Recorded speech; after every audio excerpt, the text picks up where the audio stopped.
Bismillahirrahmanirrahim. Assalamu alaikum, respected students. Hope you all are well and enjoying your summer vacations. Okay, students, welcome back to another online lecture of subject English grammar, and our today's topic will be idioms. सो बेटा आज हम इंशाल्लाह idioms के बारे में पढ़ेंगे। आपके summer task में ये काम इंक्लूडेड है। एडियम्स बेसिकली क्या है बेटा? मुहावरात, जिनको हम आप उर्दू में भी इसको पढ़ते होंगे, जो मुहावरे होते हैं उन्हें हम बेसिकली एडियम्स बोलते हैं।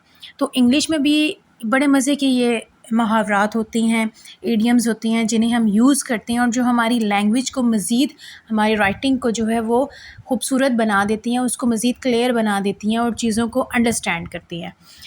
ओके बेटा, सबसे पहले हम देखेंगे इसमें कि what is idiom. So a phrase और expression with a meaning that can not be understood from the definitions of the individual of its individual words, यानी वो जो उसके वर्ड्स होते हैं उसकी डेफिनेशन से वो टैली नहीं कर रहा होता, लेकिन क्या होता है कि वो एक प्रॉपर फ्रेज़ होता है या एक क्या प्रॉपर एक्सप्रेशंस होते हैं। ठीक है, अब इसकी ये भी एक फिगरेटिव मीनिंग शो करता है। आप ये समझ लें कि आपने लास्ट टाइम जो मैंने आपको फिगर ऑफ स्पीच करवाया था, इडियम्स भी उस फिगर ऑफ स्पीच ही का पार्ट है। ये हमारी राइटिंग को मज़ीद, जैसे वो फिगर ऑफ स्पीच ब्यूटिफाई करते थे ना, same like that idioms also beautify the writing and in poems or in creative writing, whatever you are trying to write.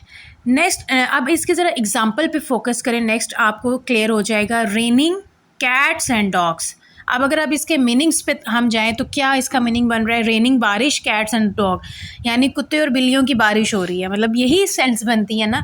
But नहीं, इसका ये एक इडियम है और इसका मीनिंग है हैवी रेन। जब बहुत ज़्यादा बारिश हो रही होती है तो हम उसको कहते हैं it's raining cats and dogs. ठीक है, cats and dogs, raining cats and dogs. Next है पीस ऑफ केक। अब पीस ऑफ केक वैसे बेसिकली क्या होता है कि केक का एक पीस जो आप केक खाते हैं, बट इसका मीनिंग यहाँ पर है सिंपल और ईजी, यानी कोई चीज़ बहुत ईजी हो, हम उसको कहते हैं it's just a piece of cake for me. So next आ जाता है on cloud 9। It means very happy, euphoric. ठीक है, सो वेरी हैप्पी इसमें आ जाएगा हमारे पास के मतलब किसी चीज़ के लिए आप बहुत ज़्यादा खुश हो। ठीक है, नेक्स्ट हमारे पास आ जाता है बेटा, अगर आप इसमें आगे देखें कि मोस्ट यूज्ड इंग्लिश इडियम्स जो हमारे पास आ जाते हैं डिफरेंट। ब्रेक द आइस है, इसका मतलब है स्टार्ट अ कन्वर्सेशन। नेक्स्ट हमारे पास आ जाता है a piece of cake, very easy, again हम पढ़ चुके हैं। इसका एग्जांपल देख लीजिए, the test was a piece of cake, यानी टेस्ट इंतहाई इजी था मेरे लिए। Once in a blue moon, very rarely, यानी कभी कभार जो चीज़ होती हो हम उसको कहते हैं once in a blue moon. I ate fast food once in a blue moon, यानी मैं कभी कभार फास्ट फूड खाती हूँ। Hit the nail on the head, say do exactly the right thing, you hit the nail on the head, यानी exactly right thing, बिल्कुल बजा correct बात कहना।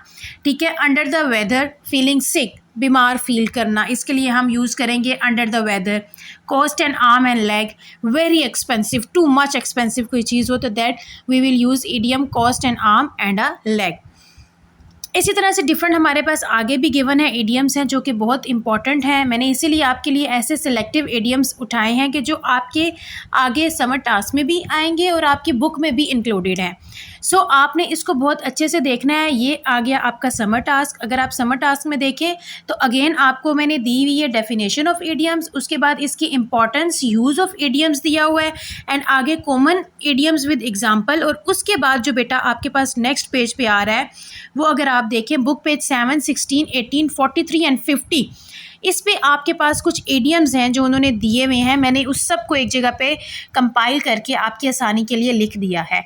Now what you have to do now, अब आप लोगों ने इन सारे इडियम्स को, ये जो आपके बुक पे गिवन है ये वाले, ठीक है, ये वाले, इन ईडियम्स को आपने, ये कितने हैं, 1 2 3 4 5 6 7 8 9 10 होंगे, ठीक है, इसके नीचे एक दो और भी में भी हों। आपने इन ईडियम्स को बहुत अच्छे से याद करना है। इनके आपको उर्दू मीनिंग्स भी पता होने चाहिए, इसके इंग्लिश सिंपल मीनिंग भी, और आपने इसके सेंटेंसेस भी अच्छे से याद करके इसकी प्रैक्टिस करनी है। शीट्स पे कर लीजिए या आप रफ रजिस्टर पे करके मुझे उसकी पिक्चर शेयर करेंगे, ठीक है बेटा। अगर आपको इसमें अभी भी कोई कन्फ्यूजन है तो आप मुझसे क्लियर कर लीजिएगा। ओके स्टूडेंट्स, टेक केयर, अल्लाह हाफिज़।